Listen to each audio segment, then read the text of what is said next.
Hey, it's Jay from J-Wire Solutions. Here's our segment of the Drag Drive Repeat show. Let's do this. Let's talk about J-Wire Solutions because they are expert car and marine wiring solutions. You can trust J-Wire Solutions wire and plumb your hot rod, your race car, or your drag and drive car. Plus, they offer products to make your driving experience better, like my favorite, the blinker module that is a must for all drag and drive cars.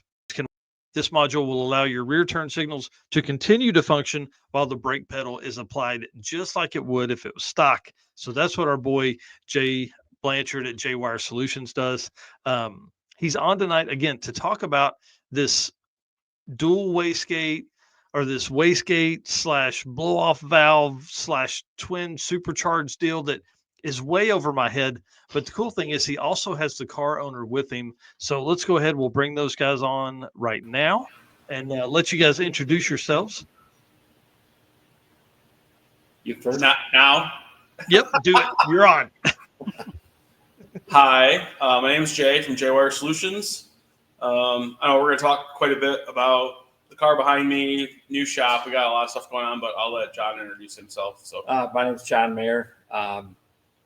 Met Jay through a couple different races and with Brian, and ended up bringing this car out here to him to get some EFI stuff down on it, and rolled into a few more things along the way. He went to Sick Week in 2023, and he's like, "This is really cool. I need to do this." Right. A little more time in the seat than just going to the track and making passes. Well, Absolutely. and again, it's what we talk about all the time. There's a lot of guys that will make this trip, will make more passes during a drag and drive than they will all year. Oh, yeah. Well, in building a car that's capable of putting more street miles on it and building the reliability in it. I mean, he was here last night working on some stuff, and he's like, "I'm excited to just get in it and drive it next year." Right. And we'll talk more about the car, but we're converting it from, a nitrous combination with race gas to E85. I mean, he was paying $25 a gallon for fuel, and now he's paying like $2.80 a gallon. I'm like, drive the heck out of it, man. Right. Yeah. Like, Yeah, and pull into the pump and fill it up and all that kind of stuff. That's awesome. mm-hmm. Well, I want to stay on Jay first. So, Jay, how's the new space? How much do you love it? A lot. So for anybody that follows my Facebook page, we moved October 1st into a space that's 4 times the size of where we were at. Last week we had 7 cars either in or on the property. Wow. So it's crazy. And so we have, like, to my left, I've got a car that's waiting on a connector, and it will be done. And we have another truck over here. It's a Factory 5 35 Ford truck. We have John's car. I have a 63 Corvette on the other side of the wall that's been done for about a week and a half, waiting to go to Jordan Sontag's shop. I've got a Nova getting dropped off this weekend. That's a methanol turbo Nova.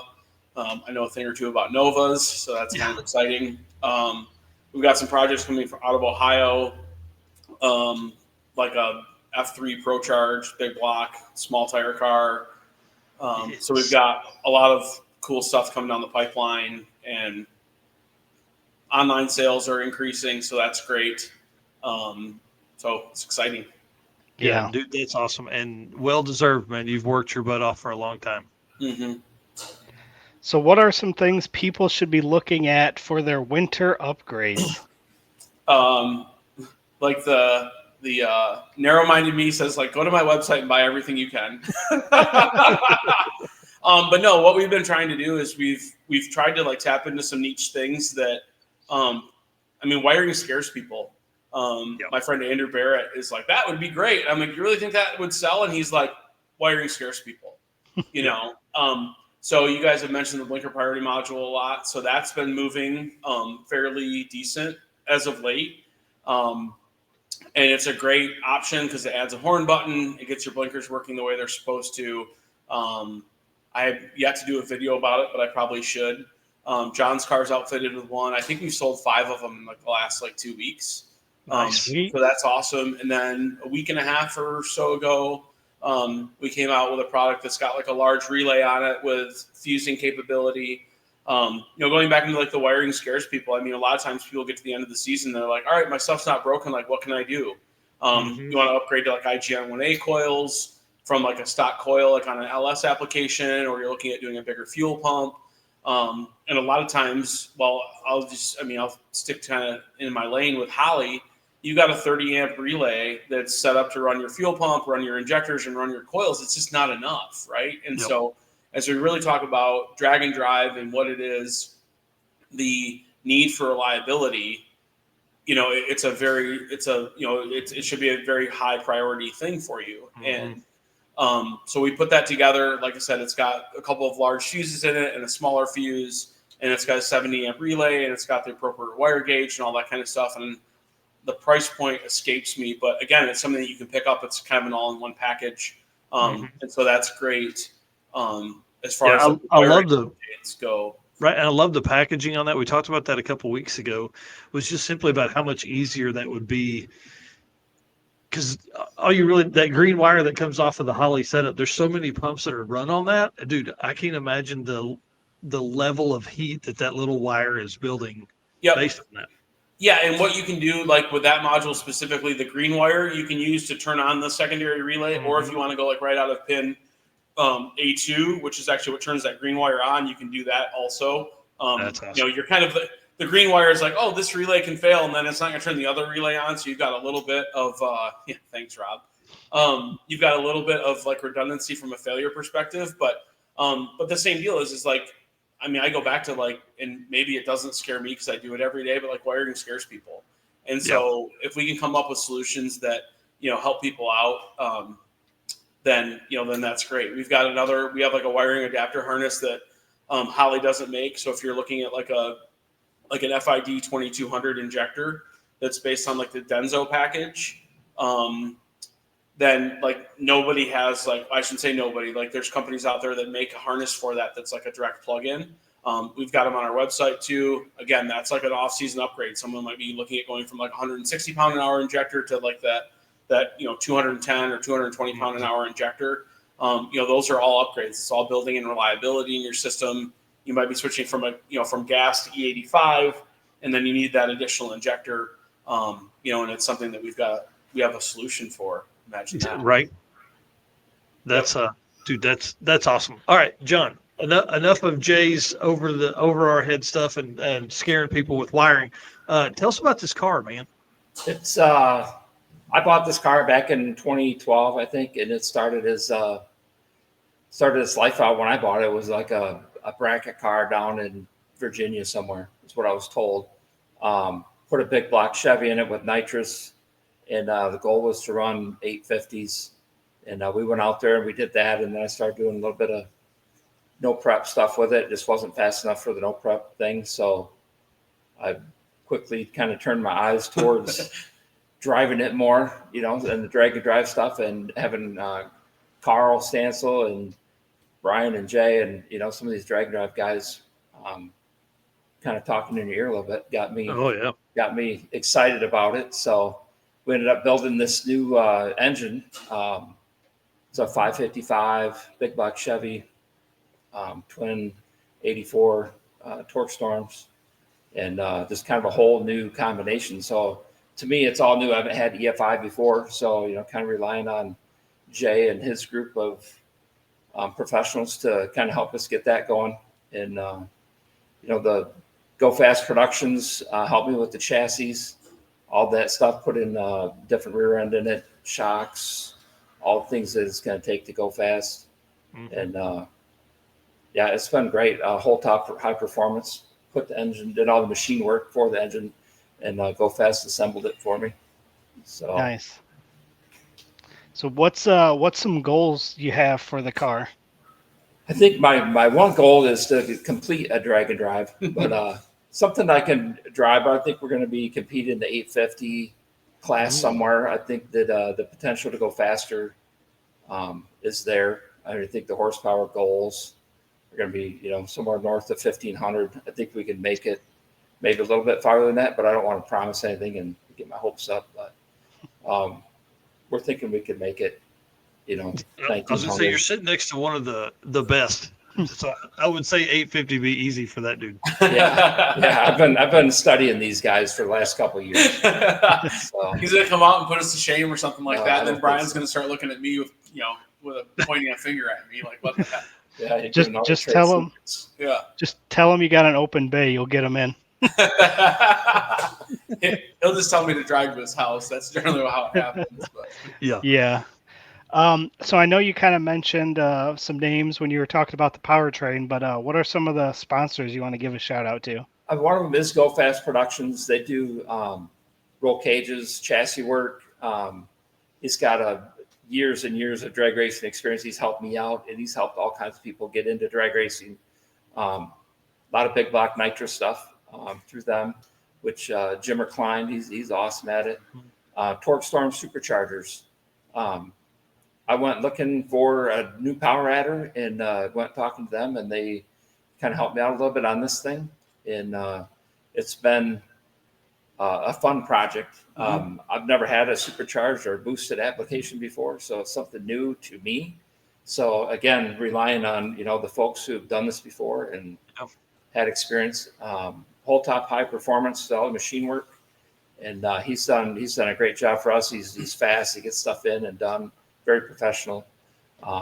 Jay Wire, of course. We bought a lot of the products and taken a lot of his recommendations, and it's really turning out sweet. If you guys could see some of the wiring that is in this car and how it looks and how it's laid out, it's pretty phenomenal. I'm pretty excited about it. And then Perfect Automotive, they supply a lot of parts to us, little pieces. They come through in clutch situations when you need something. They seem to have it. So That's awesome. and what's awesome about this contingent is like they're all Grand Rapids based, Yes. West Michigan based people. Oh, and cool. So to me it's really awesome because like I feel like we have this little like cradle of performance. As you mentioned, like Jimmer's been doing chassis work and big block nitrous stuff and small block nitrous stuff for that matter for a long time, and he's just a wealth of knowledge. He's been over checking out this car a couple times, and we've bounced ideas off each other. And I don't think this is going to work. And he's like, oh yeah, well, if you tweak on this or you do this right or whatever, so I'm like, and it's like, you got to be a sponge around him, because he's done so many things that, he's a long time, he's an 850 racer guy. He's like the feared 850 guy. Right, and yeah, I feel like we're like making inroads on that feared 850, Nice. but I feel like you show up and you're like, crap, Brian's there, Jimmer's there, Right. Mark McGill's there. Roger Wardell's there. Like now we have like these, we have 4 or 5 850 people, and I'm sure I'm leaving people off the list. I don't want to offend anybody, but you go to that and it's like, oh crud, 2 years ago, import versus domestic in the semifinals, we beat McGill. We went 850 with a 2 to McGill's 850 with a 3. Oh, That was the semifinal round, and it was like, and I think Jimmer, we beat him in the round prior, and we went like 851 and change, and Jimmer went 849 with a 7. He went under. You know what I mean? It's just like, so like the 850 cradle, and just like Go Fast people. Ironically enough, that's Jimmer's company's name, but like the cohort of people like in this West Michigan area that are doing like what I think is like really awesome work is really cool. Well, and to have a group of that level of racer or that level of company close to you, dude, that's huge because you go somewhere else and you've got friends and you guys can beat up on everybody else. Yes. Exactly. That's the whole. Yeah. Well, John, last question here. Why that car? Why'd you buy that? What's the story? I think this car, I've always loved the 69 Chevelle, and some people say I have this passion for orange things, but the car was just something that just caught my eye, and I went out there looking for it, and it was it was in pretty decent shape body wise. Just bought it as a roller, and then it was just orange. And as it was getting the cage put in it, everybody's like, "What are you doing with the General Lee?" And it was just kind of funny that we're like, "All right," for a joke. I said, "Well, it's the General Motors." So it's not really General Lee. So that's kind of, we put the stickers on. Nice. And we went down to Brown County, and we had some fun down there racing, and everybody loved it, and the kids loved it. Mm-hmm. And so on the roof, you didn't see it, but it's our American flag. This is General Motors. So we stuck a little magnetic antenna on the back. We had fun with it, but it kind of stuck, and everybody's like, you can't paint that car. So it's kind of going to stay kind of the motif that it is, I guess. How cool. Patinaed orange about it. Yeah. Now it's Yeah. If you put any tape on it, the paint peels right up under the tape. So. Yeah. I love patina. I opt to like put tape where there is no orange, so then I don't have to be like, John walks in and he's like, "Hey, there's less orange on the fenders." I'd be like, "No, not on my watch." Not today. Well, let's get into the reason you're here, because we've got a few minutes of explanations here, dude. When I saw this, it really blew my mind. So here's the thing, right? For folks that are watching this at home, the two black pieces that are on the cold side are blow-off valves, which is generally what will regulate your boost going into the engine. But what really tripped me up was this other port that's on here. And so, of course, I messaged Jay. He's like, "Oh, it's a wastegate." He had it posted on the J-Wire Solutions Facebook page that they were using a wastegate and controller to kind of really start dialing in the boost. So, of course, I messaged Jay, "What the heck is happening?" So, dude, kind of walk us through a little bit of this setup, and we'll get into why and how it works and all that kind of stuff. Yeah, so I'm gonna try and not ramble. So my apologies if I do get rambly, but what I want to come out and say is like what we're doing is not new. The application might be a little bit different than what other people have used it for, but it's not new. So like Mark Mickey started working with Fuel Tech and Turbo Smart. This is a Turbo Smart product. So I know Mickey, like 2 years ago, I think started working with Fuel Tech and Turbo Smart with their e-gate. And they're doing some things with exhaust energy and regulating charge pressure side with an electronic system. Eric Yost competed in Sick Week in 23, I think won his class. And if you look at pictures under the hood of that car, he's got an e-gate on his as well. Mm-hmm. Devin has tested this with the CO2 option, which is what we have, not the e-gate, the CO2. Turbo Todd Moyer has been 345 at like 230 something mile an hour to the eighth, and 514 at like 270 something. And he's running, I believe, an electronic gate on the charge pipe side. And if you sneak some pictures of an orange Bickel Camaro from Evansville, Indiana, then you will also see that he has, can't go wrong with orange, you'll see that he has a wastegate installed on the charge pipe side. I've cleared that with Ryan that I can talk about that, but it is clear as day in some of his pictures. So What we're doing isn't new. Maybe the application is a little bit different because we're working in a supercharged application, and everybody else has been working in a turbocharged application. So that's kind of the circling back, because I don't want to take credit for being like, "Oh, I'm the first person to do this." Like a lot of people have tried this already. I just think that we have an opportunity to add a piece of tuning into this vehicle with this. And so I don't know if you want to ask me a question, Mike, or if you want me to kind of keep rambling. But so real quick. So a lot of times when they use the e-gate, there's no wastegate on the exhaust side, right? Is that right, which is kind of like what we have. Like we have no wastegate on the exhaust side because like we just have exhaust, right? We have belt-driven superchargers that are going to make a boost at an RPM, much like a turbo application is going to do with no wastegate on the exhaust side. It's going to make a boost at an RPM. And so, again, just like you're saying, I mean, we've seen this before, and I understood it from that side, but this caught me off guard simply because there are also blow-off valves that you typically see with that. And that's kind of where our conversation really started from there. Yeah, so the blow-off valve is a protective device for the throttle blade. Mm-hmm. Like when you close the throttle blade, you create vacuum on the backside as the engine is trying to suck through the throttle blade, and you have a surplus of boost on the front side. And so what it's going to do is it's going to pop the blow-off valves open. So the blow-off valve is still there as a protection device. The way that my intended strategy to run this is it should function just like a blow-off valve, but I didn't want to bend up a throttle blade on a Motion Raceworks throttle body like the first time that John sidesteps the throttle, and we try and pack 35 or 40 pounds of boost through a throttle blade that's closed. It didn't sound like a cool project. So those are Torque-Storm blow-off valves you see there. That's provided with their kit. And like all machined in Grand Rapids, so I'm gonna give them a little plug because like all the stuff you see in that picture is machined in Grand Rapids, which is really cool. Scott and the team, Chris over there, like this is this is what they do, is build superchargers. It's really cool. So, Right. And so the 88, you said 88 or 84? 84. 84. Yeah, 84. so I guess you would need that size of a supercharger to make that kind of power that you're looking for. It's Yeah, I interesting mean, to so run twin through- 84s, I'm not sure. Like, I don't nerd out on the airflow numbers. I'm not sure. I don't know. I know Scott has them on his big black Oldsmobile, and he's made 1900.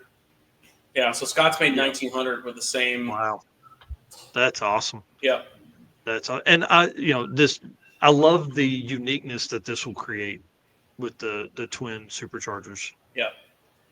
So anyway, sorry, go ahead. You were talking about the blow-off valves and wastegates and Yeah, so the blow-off valves are going to do their job to protect the throttle blade and all that type of stuff. But really, like what's going to happen is, and I think I don't necessarily know the exact numbers, but if we want to leave with this car, say at 4,000 RPM, well, at 4,000 RPM, a certain amount of boost is going to be made, thus a certain amount of horsepower is going to be made. Well, so this device, this is the blow-off valve. I've taken it off this is the wastegate that I've taken off the car. This is a butterfly actuated valve. So like a traditional wastegate, like it acts like a valve, like an engine valve, where you have once it's open, you open beyond a certain level and you have like 100% flow. Well, by having a blade style in here, you get to the point where, and TurboSmart has the documentation. I should have like a little cheat sheet over here or something like that. But this stays within like 10% of linearity. So when you like crack this open 10%, it might flow like 8% through like the orifice size. Mm-hmm. You go to like 15%, it might go to 16%. You go to 25, it might be like 28. I believe like once you get past like about 90, it's going to flow pretty much all of the air through it that it would, but it stays very linear through the whole range. So now if we want to leave on 4,000 RPM and we want to leave on like 3 pounds of boost, like this is a controlled leak is what this is. Okay. And then I can change my controlled leak at any rate of ramp I want to based on trans brake release. Oh. So, yeah. Well, and in the conversation, like the phone call you and I had was essentially like, obviously the blow-off valves would do this to a degree, but they're not able to be manipulated that minute of a number, right? So like these particular blow-off valves don't have like a pressure port on the bottom side, so we couldn't control them to like per se open them. right. Like I know JGS has a piston style gate, and I believe that there's some gates that TurboSport also makes. But again, that piston style, like you just don't have the linearity that you need. Mm-hmm. It's either like I'm venting or I'm not. Wow. And there's like this like window in between there where it's like, oh, this worked. It's like a narrowband O2 sensor. Yeah. Right. It works for this little bit of range, and that's a crappy little bit of range for it to work. Well, and for a car that's going to be consistent, like, I mean, to run 850s, obviously, and in any kind of drag and drive class, you got to be right. But at the same time, like to create that consistency as you go to other events and other classes and things like that, you're not going to run it all out at all 15 or 1800 horsepower every time. So you need the other option to control. Sorry to cut you off, Mike. The other option to control horsepower is to take timing out of it. So then what do? I take a 555 cubic inch engine that makes a boatload of torque, and I'm shoving a bunch of boost down its throat, and then I retard the timing down to single digit timing, and then I burn exhaust valves out of it. Well, that sounds like a lot of fun. No, it doesn't. So then it was like, how can we boost regulate this thing like we would a turbo application, and then ramp the thing in, and then not necessarily have to worry. We can still pull timing if we need to. We need like a very finite or something like that for an area like where the car wants to go into a wheelie, or we've got traction issues or something like that. But like beyond that, it's like, let's regulate the boost pressure and then keep the exhaust valves in the thing, right? And then let's drive the reliability of the combination up by doing that. Yeah, that makes a lot of sense. And Yeah, that's why I'm I'm here and explaining that. You know what I mean? Like, yeah, I dig it, man. That's why you're smarter than me, and I appreciate you explaining all that. All right. So John, what's up next for the car? Up next for the car, I think, is just getting it on the road. I'll probably have it at Drop the Hammer in the spring. Last year I was at Drop the Hammer as the announcer. Nice. So it was a good time. We had fun, and I think, I'd like to bring the car to that. Carl still wants me to announce. I said, we'll see. But, I think we'll just get out there and try to complete a drag and drive and just feel the car out. A lot of testing. I'd like to do some of the SICK events. Probably do SICK week next year. Nice. Maybe not in January, coming up in 25, but in 26. Yeah. But I'll try to do some local events. There's quite a few happening. SICK Michigan Miles is happening. I might see about jumping in on that. All kind of close to home. So if there is issues, we can have somebody help Jay bail us shop out. and Yeah, we joked. I mean, a couple, just share a couple more things about the car. And John, I was very humbled yesterday. John and I talked till 6 o'clock in the shop last night, and he's like, I'm taking guidance from you. You've done a lot of events. These are the types of cars you build and stuff like that. And so I was very adamant about putting a monster radiator in this thing. So there's a company that John works with out of Grand Rapids. It's A DNB heat transfer. yeah. So they built a custom radiator for John's car. So the core itself is 32 inches wide, and we put dual Chevy Silverado fans on it. They're PWM modulated fans, and so the intent is if I want to cool this thing down to 150 degrees on a 95-degree day, I want the ability to do that. John wants the ability to be able to do that. And I put a joke out, kind of a haha meme or something a year and a half ago. And it was J-Wire Solutions is putting ignition switches back in cars since 2022. And so John was a switch panel, ignition, start, arm nitrous, bottle heater, turn the water pump on, turn the fan on, and I'm proud to say John has a key in the dash again, and there's a box under the dash that's going to do all the thinking for him.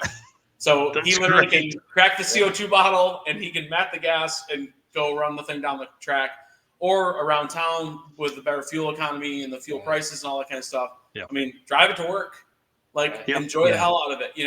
That's the whole goal. For me with this stuff is seeing happy customers that know they've got a turnkey car sitting in the driveway that they can go fire up and drive around the block or take the kids out for ice cream or whatever they want to do with it, or go beat up on their friends on the street or whatever it might be. But so we put a really big radiator in this. They D&B took care of us on that. It's got big fans. We've done a lot of things to try and air-proof and overbuild again with this completing is not going to be the problem. Yeah. Is the goal, of course. So that is super cool. Well, I'm excited to see the car out and about. Drop the Hammer is definitely one of our short list events for 2025, just because we haven't been there, and I think it would be awesome to do that event. And I love Carl; he's a great dude. Yep. So, all right. Well, we appreciate you coming on. 30 minutes isn't long enough. I realize that, and I just want to say thanks for hanging out and running through that so quickly. You guys will be back on again. I want to have more conversations once the car gets on the street, and you guys kind of start working through some stuff and figuring all that. I'd love to have you back. Yeah, awesome. That's been fun. Thank you.